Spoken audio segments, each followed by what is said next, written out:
하나님 말씀 요한복음 18장 1절에서 11절 말씀 보겠습니다. 요한복음 18장 1절에서 11절 저와 여러분이 함께 한 목소리로 천천히 합독하겠습니다. 예수께서 이 말씀을 하시고 제자들과 함께 기브론 시내 건너편으로 나가시니 그곳에 동산이 있는데 제자들과 함께 들어가시니라. 그곳은 가끔 예수께서 제자들과 모이시는 곳이므로 예수를 파는 유다도 그곳을 알더라. 유다가 군대와 대제사장들과 바리새인들에게서 얻은 아랫사람들을 데리고 등과 횃불과 무기를 가지고 그리로 오는지라. 예수께서 그 당할 일을 다 아시고 나아가 이르시되 너희가 누구를 찾느냐? 대답하되 나사렛 예수라 하거늘. 이르시되 내가 그니라 하시니라. 그를 파는 유다도 그들과 함께 섰더라. 예수께서 그들에게 내가 그니라 하실 때에 그들이 물러가서 땅에 엎드러지는지라. 이에 다시 누구를 찾느냐고 물으신데 그들이 말하되 나사렛 예수라 하거늘. 예수께서 대답하시되 너희에게 내가 그니라 하였으니 나를 찾거든 이 사람들이 가는 것은 용납하라 하시니 이는 아버지께서 내게 주신 자 중에서 하나도 잃지 아니하였사옵나이다 하신 말씀을 응하게 하려 함이러라. 이에 시몬 베드로가 칼을 가졌는데 그것을 빼어 대제사장의 종을 쳐서 오른편 귀를 베어버리니 그 종의 이름은 말고라. 예수께서 베드로더러 이르시되 칼을 칼집에 꽂으라. 아버지께서 주신 잔을 내가 마시지 아니하겠느냐 하시니라. 아멘. 오늘 예수님께서 십자가에 달리시기 전에 잡히시는 장면입니다.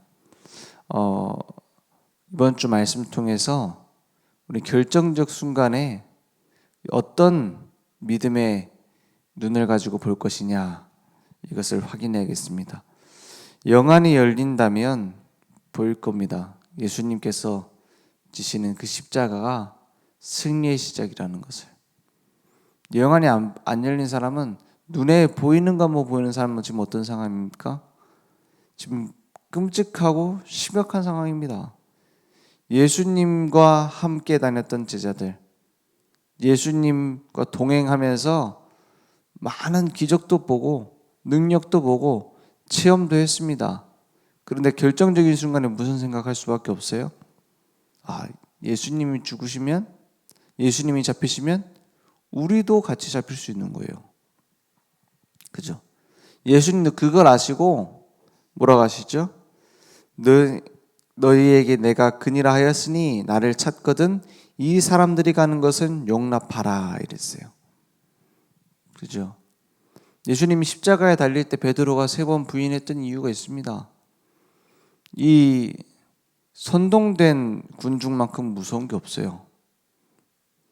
예수님을 십자가에 달아야 된다 이러고 있을 때에 그 무리들의 힘이라는 건 강력합니다. 어느 정도냐? 당연히 죽어야 될 강도 바라바 놓아주고 예수를 죽여라 이랬어요. 그 선동이 무서워요. 얼마 전에 뉴스 기사에 그런 게 나왔었죠. 그 아스파탐이라고 제로 콜라, 제로 음료에 들어가는 그 감미료예요. 설탕하고 비슷한 맛이고 조금만 넣어도 설탕 맛이 나고 칼로리도 없고 그래서 많이 쓰였죠. 근데 이게 발암물질로 분류되면서 지금 난립니다. 확 줄었대요. 근데 이 비군에 속하는 이제 발암물질이 됐다 이렇게 기사에 나왔더라고요. 근데 그 이 비군이 뭐냐면은 발암물질일 가능성이 있을 수도 있다 이 정도인 거예요. 그러니까 치명도로 나누는 게 아니라 그냥 가능성으로 나눠져 있는 겁니다. 그 이 비군에 뭐가 속해 있냐? 김치, 뭐 돼지고기, 소고기 이런 게 속해 있어요. 가능성이 있을 수도 있다 이거예요. 그러니까 같은 이 비군에 속한 김치에 들어간 아스파탐 다 뺐답니다. 왜냐? 사람들이 듣기에 무섭거든. 그 기사 하나 뜨는 게 엄청 큰 거예요. 사람들 그만큼 확인 안 해보고 이 비군이 뭔지도 안 찾아보고 그냥 그게 무서운 거구나 하고는 하는 겁니다. 그럴 만도 하죠. 왜냐? 뭐 이게 무슨 의미인지 여기 속한 음식은 또 다른 게 어떤 게 있는지 다 찾아보겠습니까? 뭐 그걸로 누가 이익을 취한지는 모르겠지만은 그런 식으로 쉽게 군중은 움직여요. 그걸 보고 선동이라 하죠. 이 예수님 당시에 무시무시한 선동이 있는 겁니다. 뭐냐? 예수 자기가 왕이라고 한다. 이런 식으로요. 로마 황제가 있는데 따로 예수가 왕이라고 한다. 반란이다. 이런 식으로 말해요. 그리고 신성 모독이다. 예수님은 막 안식일도 범하고 뭐 하나님 아들이라고 하고 자기를 십자가에 매달면 3일 만에 살아난다고 하고 이거 완전 신성 모독자다. 이런 식으로 막 군중이 움직이는 거예요. 그 군중의 움직임 뒤에 누가 있어요? 그 선동 뒤에 누가 있었어요? 사단의 역사가 있는 거예요. 그리고 영안을 뜨고 보면 뭐가 있어요? 하나님이 이루신 계획이 있는 거예요. 언제든지 사단은 혼자서 일 못합니다. 사단의 역사 때문에 막 우리가 당한다? 하나님은 실수하지 않고 딱 붙잡고 있어요. 하나님은 승리를 향하여 그리스도를 파송하셨어요. 그죠? 영안이 열린 사람은 흔들리지 않습니다. 문제가 왔다? 동시에 두 가지 역사가 일어납니다. 사단의 역사, 속이려고. 동시에 하나님의 역사가 일어납니다. 하나님의 계획을 이루는 과정이에요. 이번 오후 예배 때 주신 말씀처럼 요셉이 감옥 가는 것이 사단의 속임수다 이렇게 말할 수도 있습니다. 그런데 하나님은 계획을 이루고 있었어요. 술 맡은 관원장, 떡 맡은 관원장 만나서 그 사람들에 대한 답을 주고요. 나중에는 나에게 술 맡은 관원장 풀려날 때 나의 그 억울함을 풀어달라고 부탁하는데 기억해요 못해요? 못하잖아요. 그렇게 간곡히 부탁을 하고 꿈 해석까지 해줬는데 기억을 못하잖아요. 2년 동안 기억을 못하잖아요. 보통 우리 같으면 뭐랍니까? 그 기억 못하게 하는 흑암을 꺾어주시고 사탄의 세력을 멸해주시고 막 그럴 거 아닙니까? 아닙니다. 하나님의 계획은 이루어지는 중이었어요. 왜? 30살이 돼야 국가 공무원이 될 수 있다잖아요. 그런 법이 있대요. 총리가 될 수 있는 시간표를 기다리는 거예요. 하나님이. 총리 되는 게 중요한 게 아니고 하나님이 이루시는 세계복음화의 여정 속에 총리라는 과정이 있는 겁니다. 그죠? 그걸 아무도 못 막아요. 절대 계획이에요. 하나님의 이루시는 과정이에요. 예수님이 십자가에 죽으시는 건 절대 계획이에요. 하나님이 원하시는 승리를 향한 과정이에요. 그리고 모든 문제를 끝내는 마침표예요. 그렇다면 아무도 막을 수 없는 겁니다. 그런데 그걸 막겠다고 베드로가 어떻게 해요? 칼을 들고서 막 휘둘러갖고 말고 귀를 베버리고. 그러니까 누가복음에 보면은 칼로 흥한 자 칼로 망한다. 칼 휘두르지 마라 얘기하잖아요. 뭐 그 뒤로 물론 베드로가 칼을 휘두른 기록은 없습니다. 그죠? 우리의 무지함을 하나님 알고 계세요. 그러면 어떻게 하시냐? 깨닫게 하시고 기다려 주시죠. 그런데 더 중요한 건 영적인 눈을 뜨고 보면 같은 길을 가도 흔들리지 않게 됩니다. 그렇잖아요. 하나님은 어차피 하나님 계획을 이루십니다. 그 계획이 뭡니까? 오직 성령이 너에게 임하시면 너희가 권능을 받고 땅 끝까지 이르러 내 증인이 되리라 했어요. 되게 만들겠다는 거죠. 그렇다면 모르고 끌려가면 노예로 가야 됩니다. 포로로 가야 됩니다. 속국으로 잡혀가야 돼요. 그래서 증인 만들잖아요. 그래서 이스라엘 백성이 7번 재앙을 당했잖아요. 노예로 가고 나중에는 포로로 속국으로 심지어는 나중에는 학살당하고요. 그런 고통을 당했잖아요. 왜냐? 하나님의 절대 계획을 미리 못 봐서, 영안이 열리지 않아서, 그리스도가 왜 필요한지 그 답을 몰라서 고난을 당합니다. 그러면 미리 알고 가면 같은 길을 가도 포로로 가는 게 아니라 선교사로 가잖아요. 그죠? 문제를 당하는 게 아니라 문제 뒤에 있는 하나님의 계획을 보고 가니까 그 문제가 상관없잖아요. 그래서 예수님은 뭐하러 지금 잡히시느냐?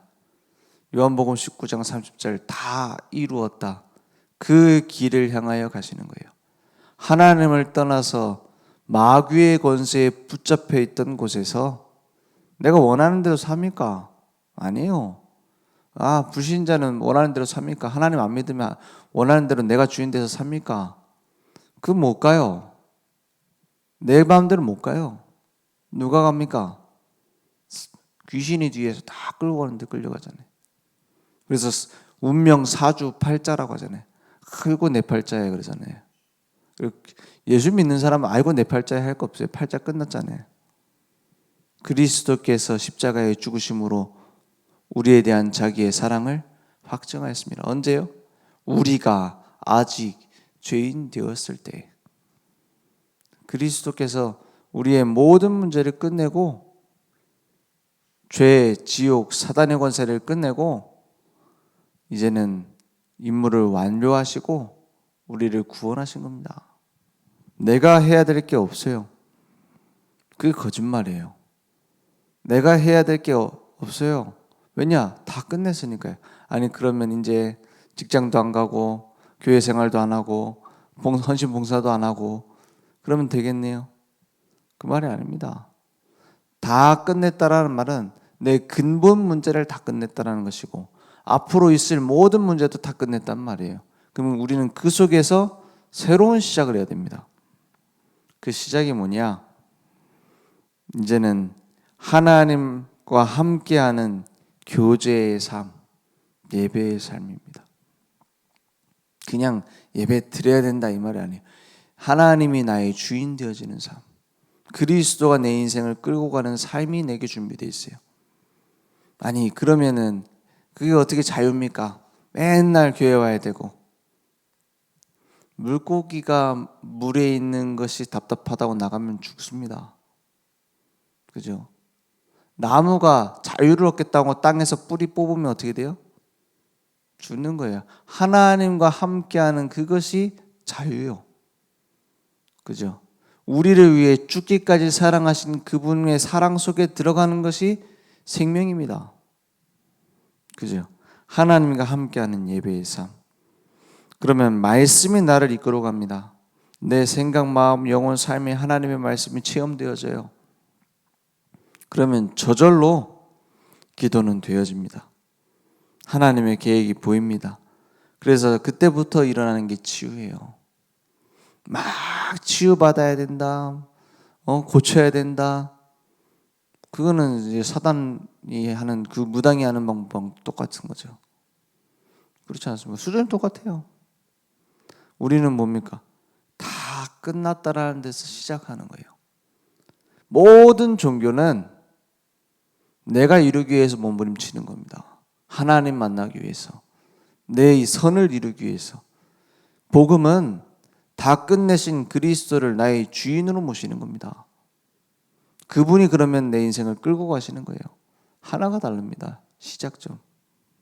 그래서 너희는 그 은혜에 의하여 믿음으로 말미암아 구원을 받았으니 이것은 너희에게서 난 것이 아니요 하나님의 선물이라 했어요. 우리는 선물을 받는 것으로 시작하는 거예요. 그러면 저절로 응답이 옵니다. 24 하나님과 함께하는 비밀이 보이면 기도는 되어지는 거예요. 막 기도해야 된다. 기도는 하는 만큼 응답이 온다. 맞습니까? 하나님께 막 떼쓰면 하나님이 이루어주신다. 맞습니까? 아버지한테 그렇게 하면은 주시던가요? 오히려 혼나죠. 막 저희 아이들도 혼내는 게 있어요. 뭐 내냐? 계속 안 되는 걸 다 해달라고 할 때. 그거 혼냅니다. 기도 그게 아니에요. 그죠? 막 해달라고 뗐으면 사실은 혼나야 돼. 하나님 입장에서 줘야 될 응답이 아닌데 자꾸 달라고 한다?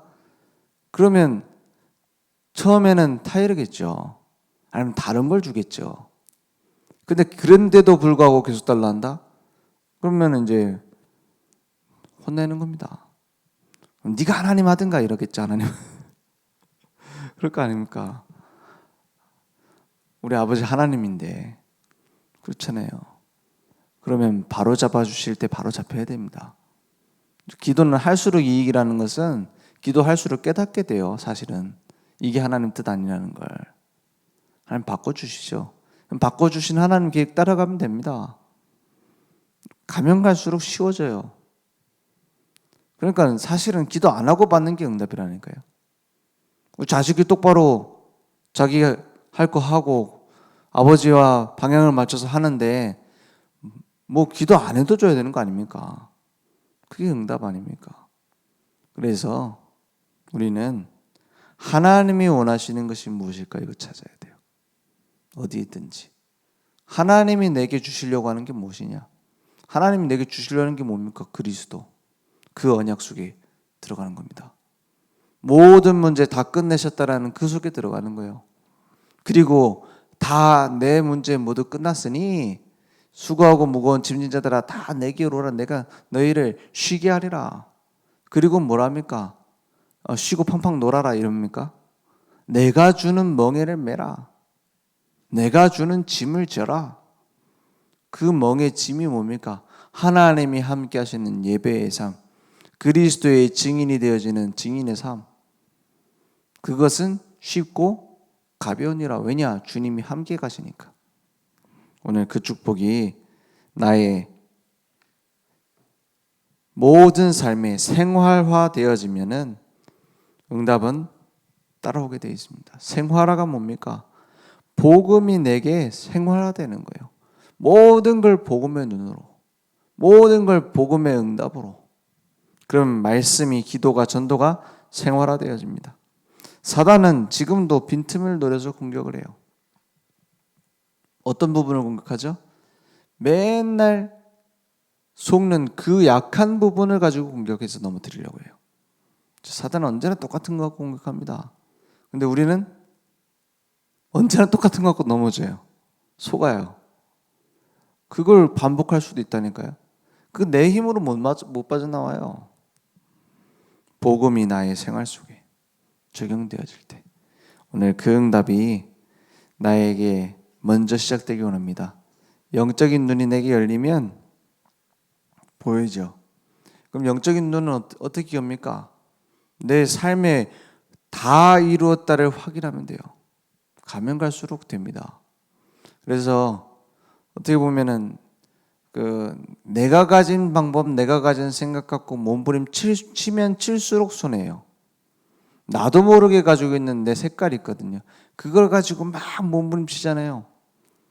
그러면 그럴수록 손해예요. 고집 부리면 부릴수록 손해예요.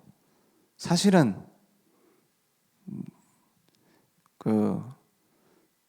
뭡니까? 내가 원하는 기도 제목 이뤄달라고 할 수 있죠.